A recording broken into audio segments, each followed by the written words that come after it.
Hello and welcome to another World War II podcast. Now you'll notice from the title of this episode it has nothing to do with the Dunkirk evacuation.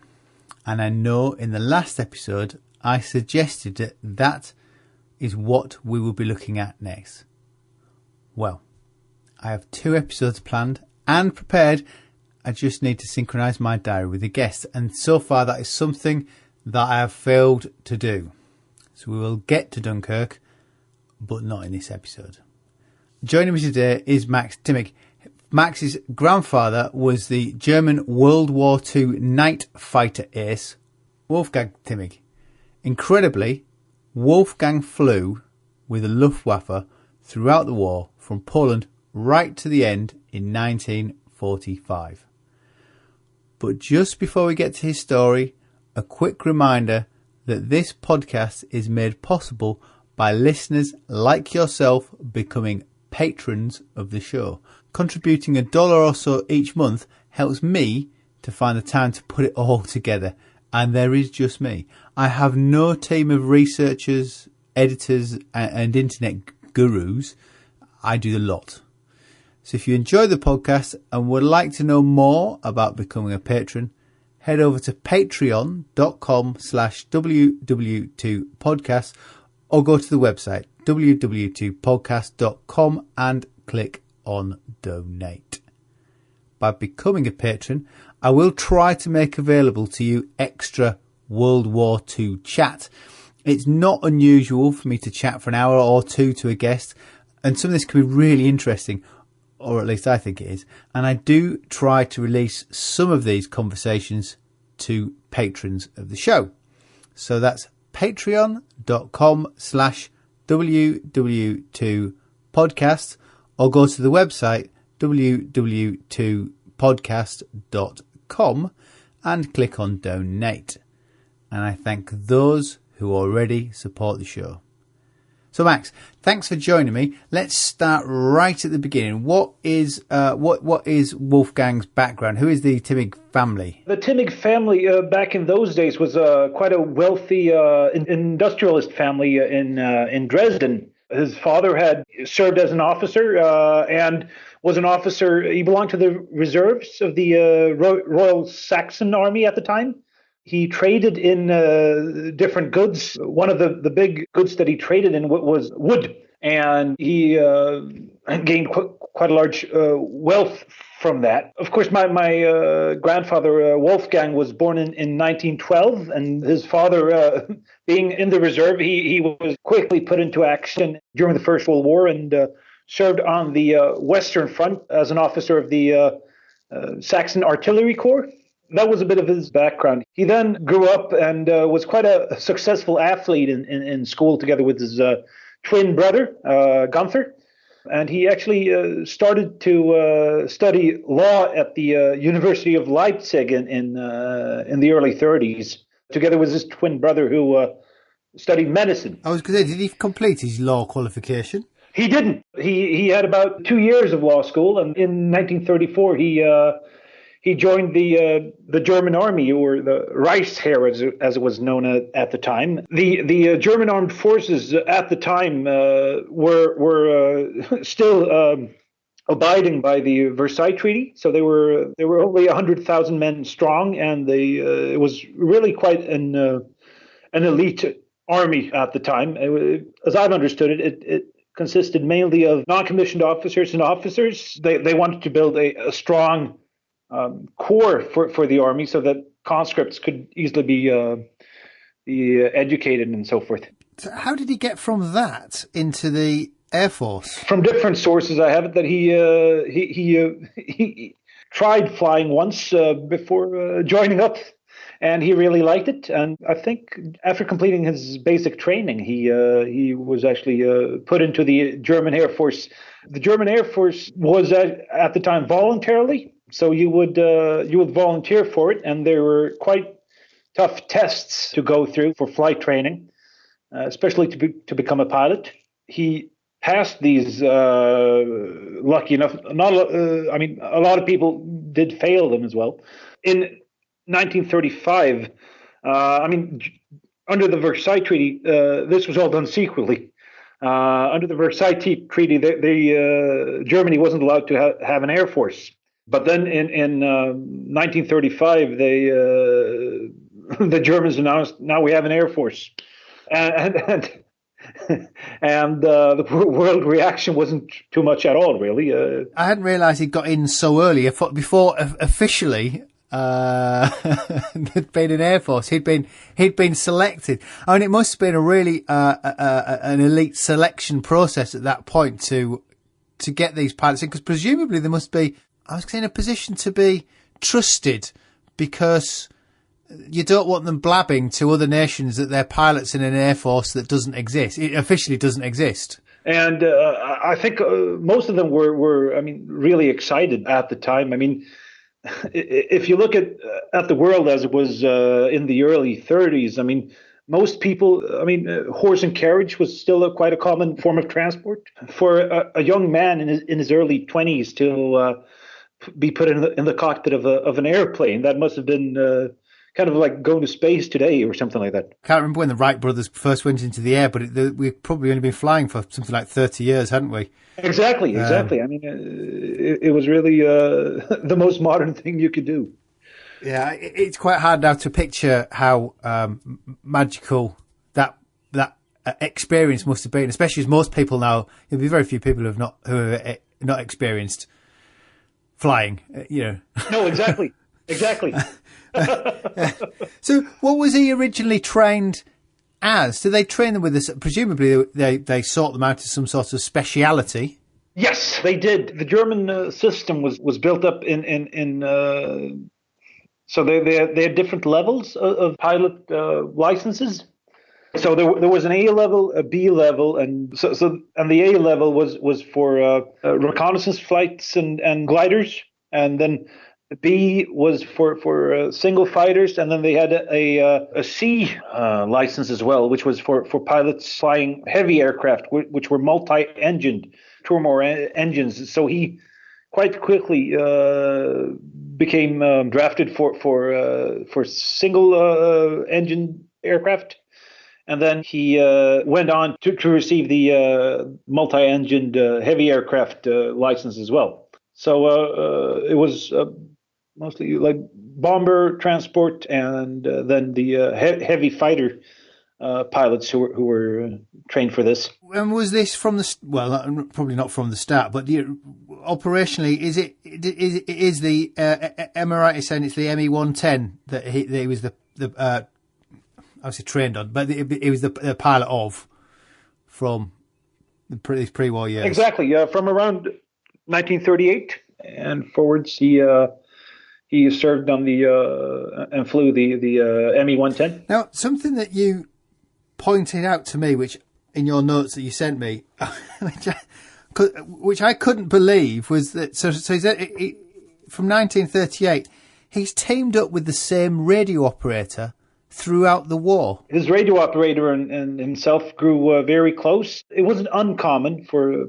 ME-110 crews to establish a certain bond and a good way of working together. I know for sure he wasn't the only one who served throughout the entire war with his with only one radio operator, but I mean it wasn't that common either. Were they just posted together, or I don't know if you're aware, the RAF were not. It wasn't unknown for them to just push a lot of men into a room and tell them to sort themselves out as crew, and they kind of walk around and then decided who was going to pallet with who. But do you know how the Luftwaffe did it? Was he just sort of lumped upon him, or? From my understanding, it was a lump together, and eventually, I mean, if a crew didn't mix well, eventually they would be split up and passed on to other crews. Did you ever meet your grandfather's radio operator? Was he still alive? No, I never met him, but I did meet his son during my travels researching for the book. I did go down to Germany and visit his son, and I was quite lucky that his son had actually asked his father a lot of questions. So he did have quite a lot of stories to tell, which kind of confirmed a few of the stories that I'd heard as well, and he also came up with some new exciting ones. Well, it's a real good source of being able to trace those living people, because so often now that any connection to your own family have been scattered to the four winds, but especially someone who's been with him for 7 years, something like that. Yep. Did they keep in contact after the war? They did indeed. Yeah, right up until till my grandfather's death. I guess the two of them were first operational over Czechoslovakia in 1938. Is that right? And then they got moved on to Poland. Exactly. This wasn't the Sudetenland crisis, or I guess we'd call it a hostile takeover today. But when the Germans took the rest of Czechoslovakia in 1938, then Wolfgang and his unit they flew over. There wasn't any combat or anything on the day. They just patrolled over to really make their mark and tell the poor Czechoslovakians that here we are. We're here and we're flexing our muscles in the sky, as it were. Exactly. I'm led to believe that Poland there was some air combat over Poland. It wasn't necessarily quite the walk in the park that people always think, and that the Luftwaffe took casualties. No, yeah, they did indeed. Do you know how that was for your grandfather? His unit was very successful against the Polish Air Force, but I know they did take losses as well. My grandfather's commander, a man called Walter Grabman, he was wounded on the first day by bullets from Polish aircraft. So, and then from Poland, it's non-stop really. He's straight onto the Battle of France, which again I think was not uncommon for them to be flying combat missions from Poland into France with no rest. They're thrown straight in. This was something that kept going throughout the war. Through diaries and letters, I've been able to establish pretty much when my grandfather was on leave every time during the war, and for the entire war, he had leave perhaps once or twice a year. He was given a bit of an extra one when he was married. Apart from that, once or twice a year, that was leave for him. How long was that for? Is that for a week or a month? About a week, yeah.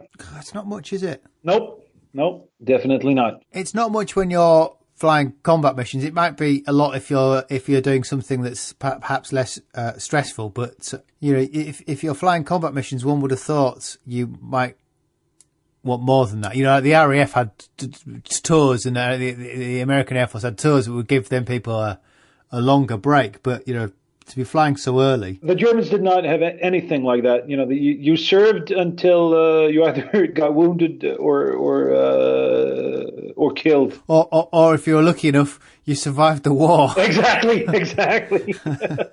And how is the Battle of France for him? I mean, are you aware of what he was? Is there any letters or anything from his time in the Battle of France? The Battle of France for my grandfather, it was quite exciting. I have his logbook really, and can get a lot of information from that. And I also know his commanding officer, the same man, Grabman, was actually shot down.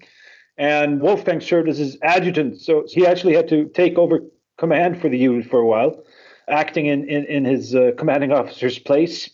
Wolfgang also, during the Battle of France, he scored his first aerial victory over a Bristol Blenheim on the 17th of May, 1940. And of course, fighter pilots, they had one mean of measuring success, and that was aerial victories. So I believe it was quite an exciting time for him. It's 17th of May. It's not quite over Dunkirk. Do you know if he flew over Dunkirk? I mean, there was it was a big air battle. He did fly over Dunkirk. I'm not sure what date, but he did fly. It's quite clear in his logbook that he did fly over Dunkirk on fighting missions. It's easy when you look at the history to go, well, the Battle of France ended. And so I was going to ask, at the end of the Battle of France, does he write home about, we've had a big battle in France and that's finished? But it probably doesn't end for him, does it? It probably just flows into what would be the Battle of Britain. Exactly. After France was done, the next target on the list was Britain for the Germans. Wolfgang, as it happened, was then Shortly after the Battle of France, he was taken into the Night Fighters, which was just founded at the time. He was operational for the Battle of Britain over Britain as an escort fighter, presumably. Exactly. Yep. I know he did two combat sorties over Britain at night in August 1940. Do you have any letters, or I don't suppose he'd be allowed to write about certain operational things, what they were doing? He did, but mostly he kind of leads the war out as much as he can, really, in his letters home to his wife. They're more about everyday things, so to speak. Of course, at this point, it wasn't his wife, it was his girlfriend. Yeah, exactly, yeah. Wife-to-be. That's true. Well, as we're talking about her, now this is something else. She's a Swede. Yeah, that's right. How had he met her? He met her in May 1936 when he was based at the fighter training school outside of Munich, a place called Schleißheim. His wife-to-be was Swedish and studied to be an architect in Munich at the time. And so they met on an evening in May 36. And as they say, the rest is history. Well, you say it's not quite all plain sailing though, because when he proposes, he's not allowed to marry her, is he? No, exactly. German officers were not allowed to marry foreign women due to the regime of and the laws passed by the Nazis. He applied several times, and eventually he did receive the attention of Heinrich Himmler, who was responsible for all these applications.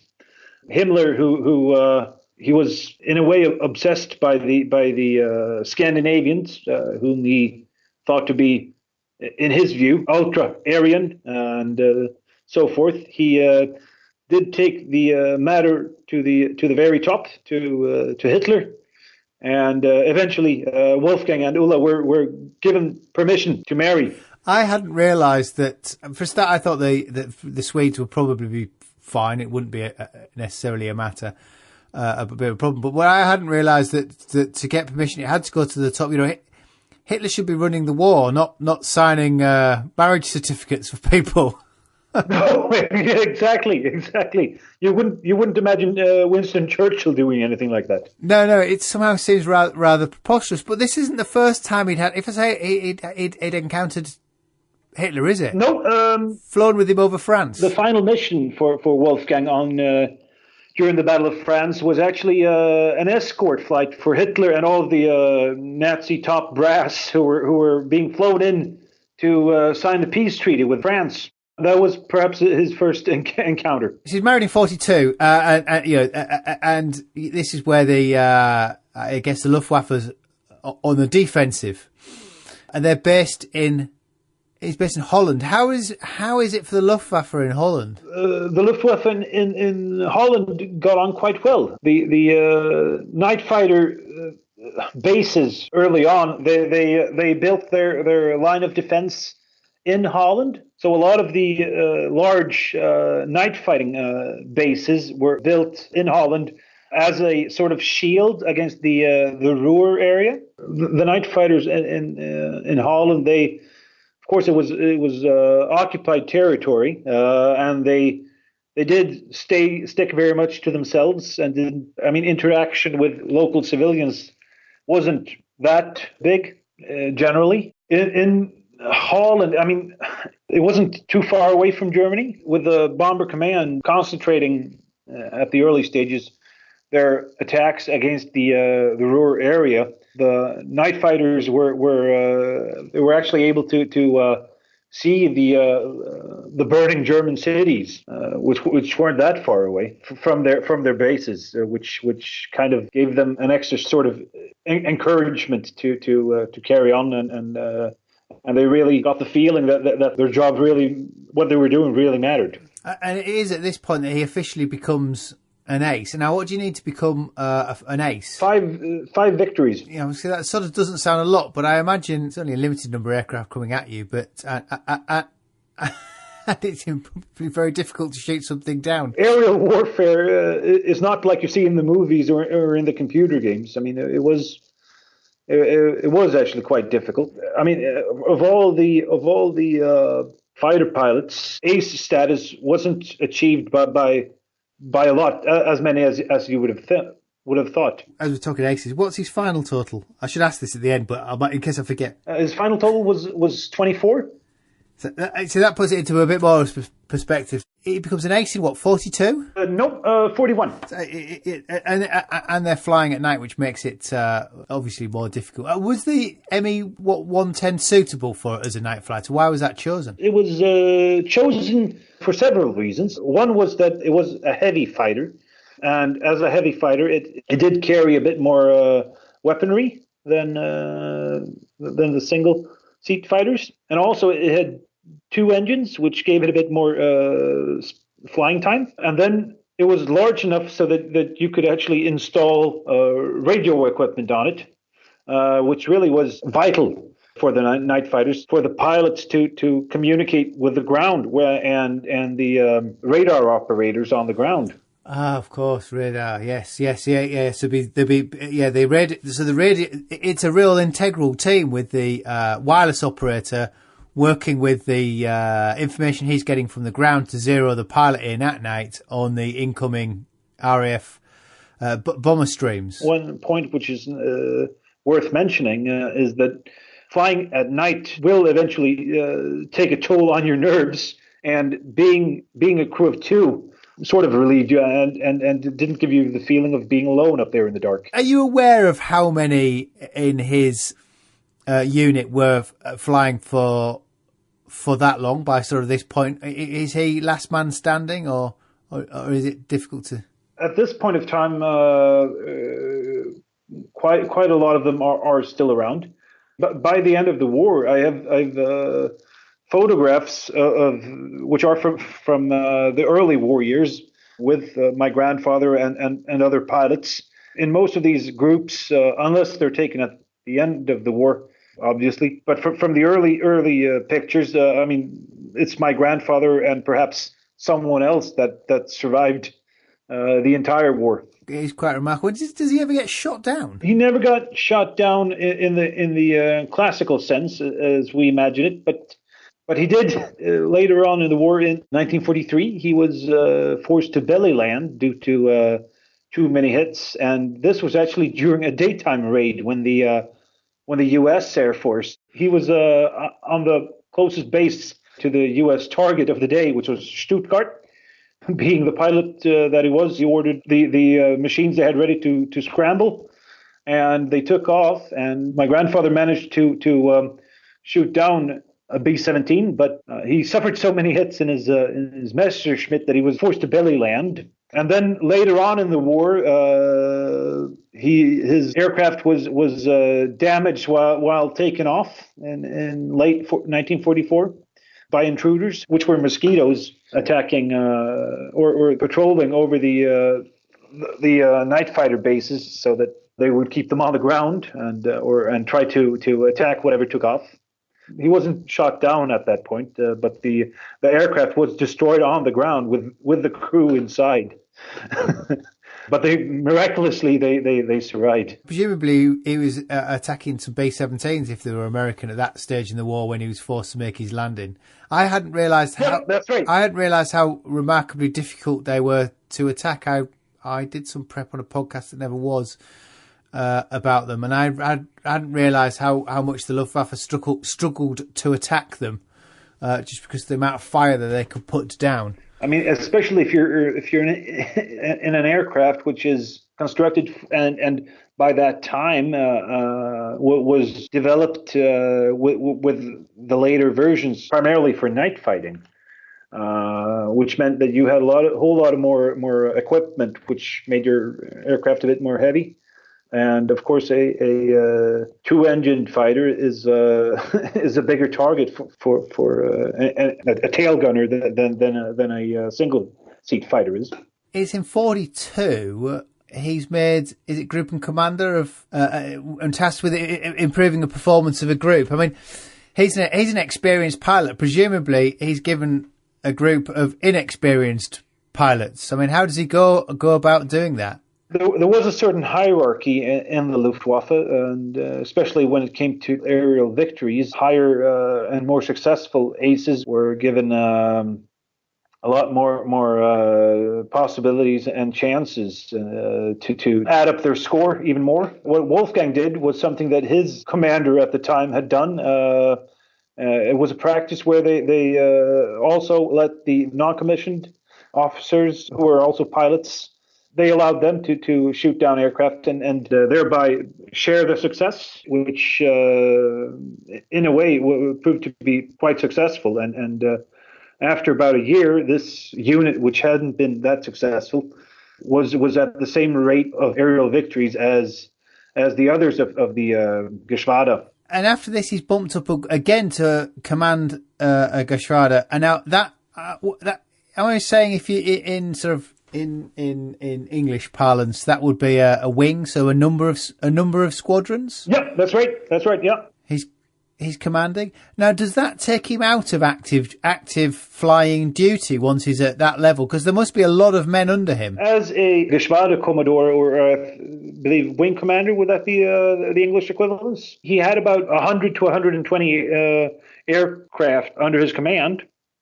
And of course, his day-to-day chores were a lot more busy with desk work and organizational work than previously. But indeed, he did fly to the very end, and he also, as a Geschwader Commodore, he did also manage to shoot down quite a number of aircraft. You would have thought a lot of people might take it as an opportunity to keep their heads down.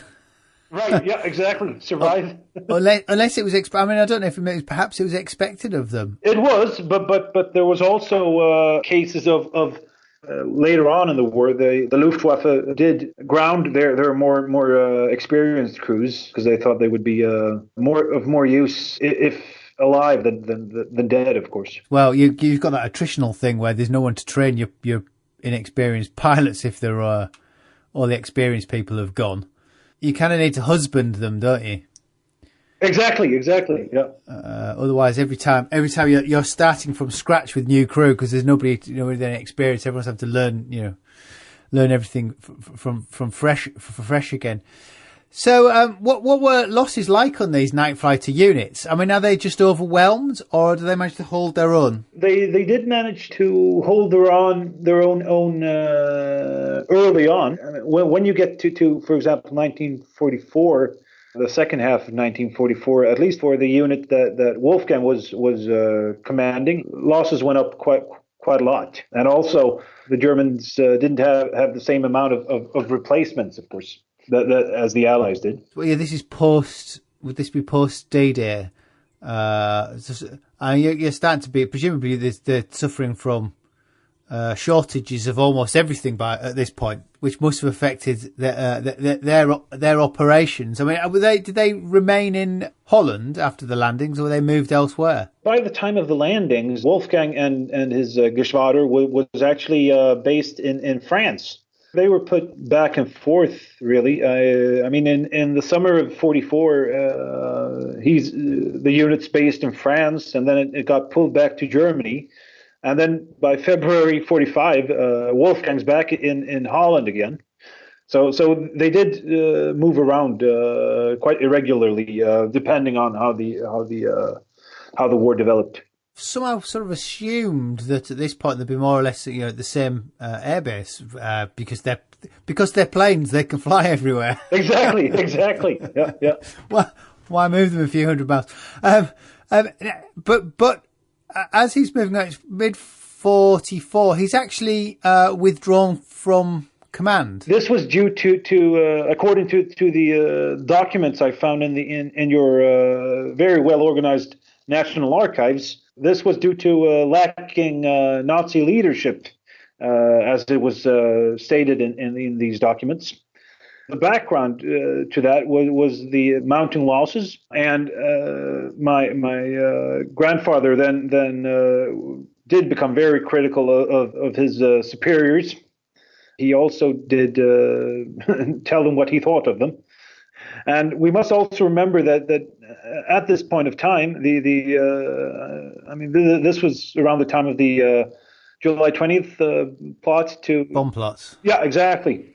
After this, the Luftwaffe units received political officers, kind of like commissars in the Soviet Union, who reported anything which was negative against the political and military leadership of the war. In Wolfgang's personal records from the German Bundesarchiv, you can read as the war progresses how his superiors' officers write in their reports that he was more and more critical. Is that critical of the military, the way the war is fought militarily, or is that a mixture of military, or is that political? I mean, was he a member of the party? No, he was not. This is something that I discovered researching for my book, that there was a tradition with the German officer corps that they were actually banned from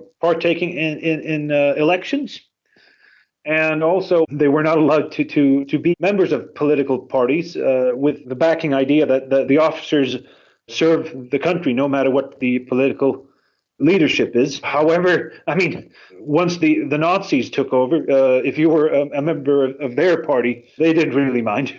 So what you did have, I mean, was quite a lot of officers sticking to these old traditions, but also some who were also members of the Nazi party. Presumably, with him joining so early in 1934, in some respects, I'm presuming he's missed much of the indoctrination of the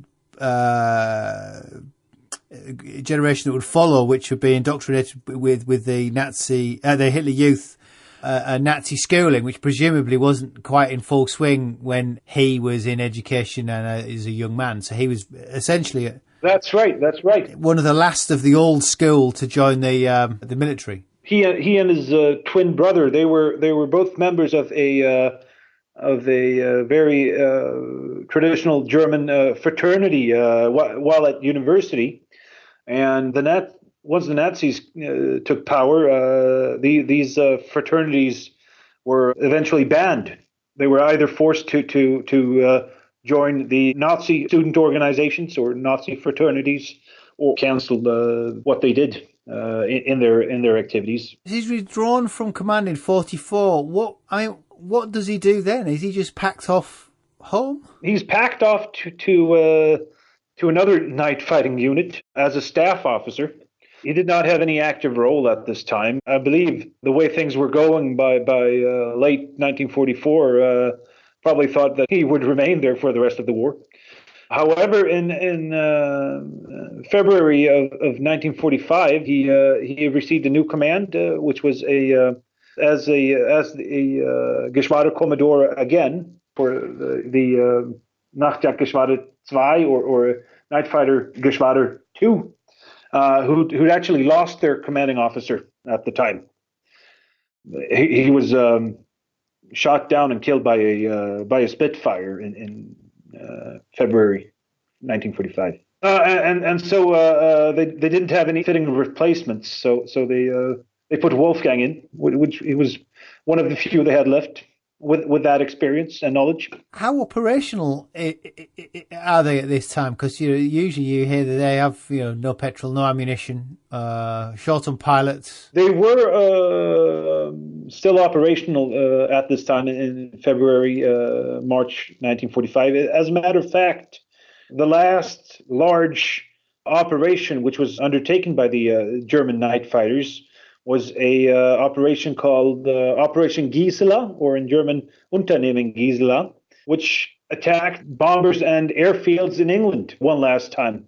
This operation was undertaken in March 1945, and the background was that the German night fighters, they noticed that as the front drew closer and closer to Germany, Allied air crews flying at night were more and more relaxed with their lights and sound discipline. So you would have bombers which would put their lights on in the air and so forth. And this was something that they thought they could take advantage of. And so the operation was planned.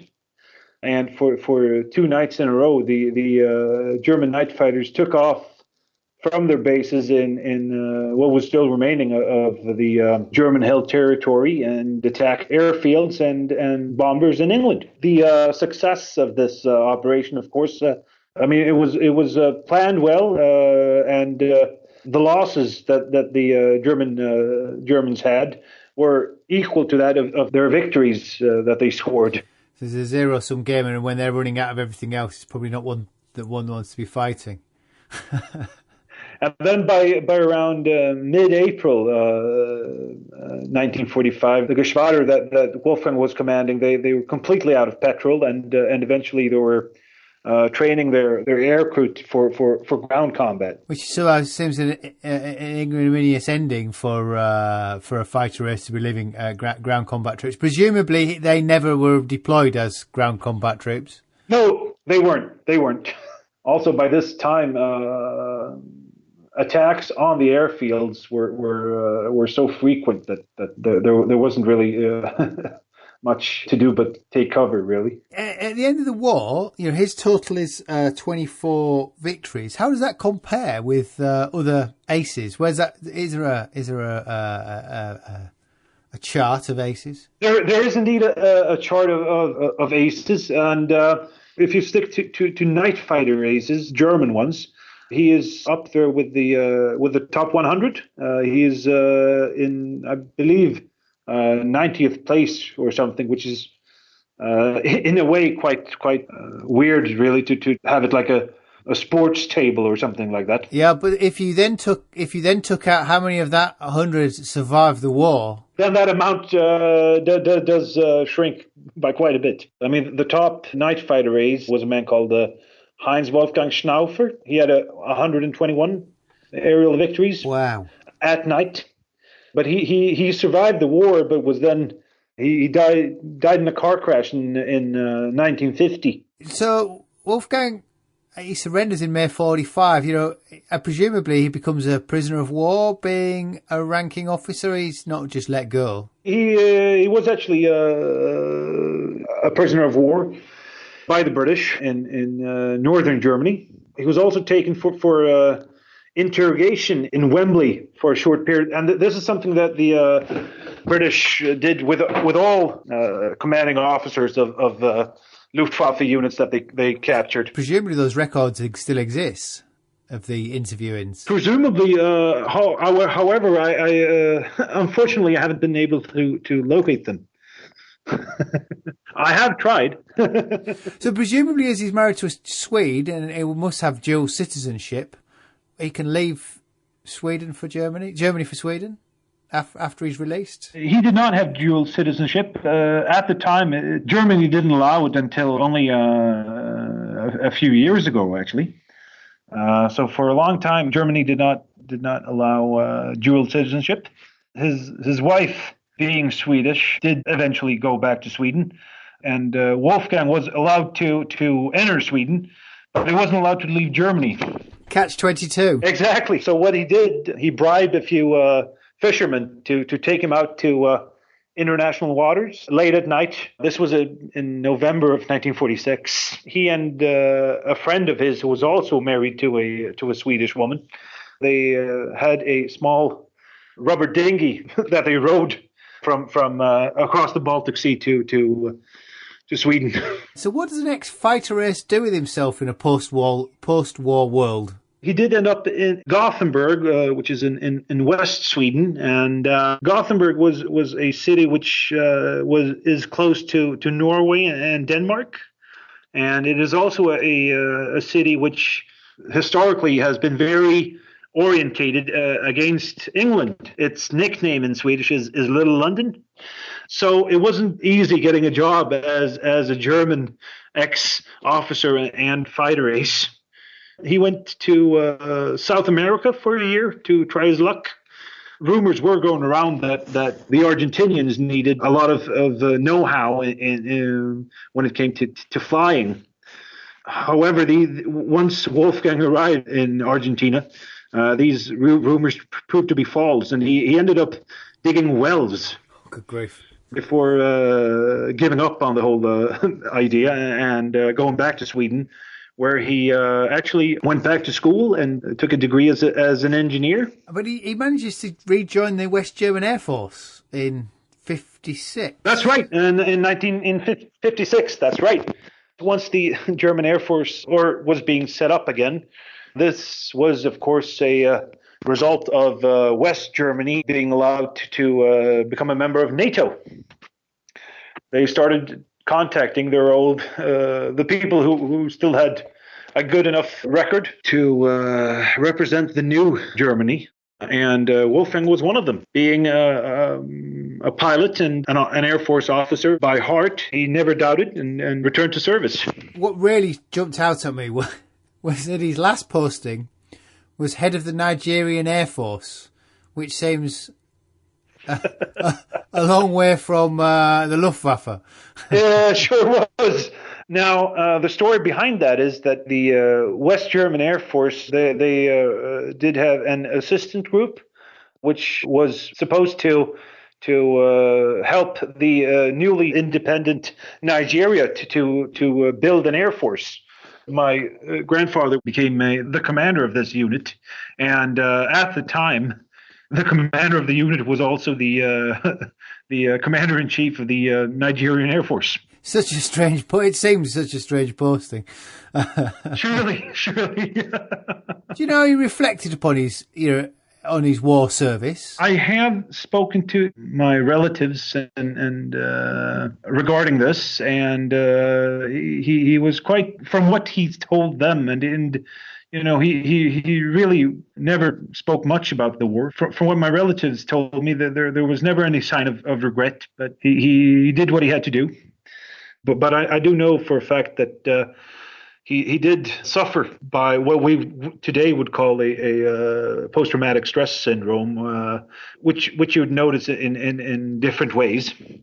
He did have he could get aggressive against, especially my father when he was quite young, and didn't have much of a tolerance level for when it came to mischief, which young boys are destined to do. How do you think he put his survival down? Luck, hand of God, skill? That's one of those questions that I would have loved to ask, to have been able to ask him. It would be interesting to see what he thought, whether he had a lucky charm or he did have a lucky charm, which he carried with him for the entire war, and today that lucky charm is now being carried in my wallet. What was it? Small figures. There was one figure of an elephant, and one of a pig, and one of a little rabbit, and one of a little African doll, and they were small figures that were big enough to fit into a wallet. That tradition with the pig is a German tradition, where the pig is a sign for good luck. So in Germany, you'll say "Du hast Schwein," which is you have a pig, which is you have luck. What a wonderful keepsake, Max! Thank you for joining me and sharing your grandfather's story.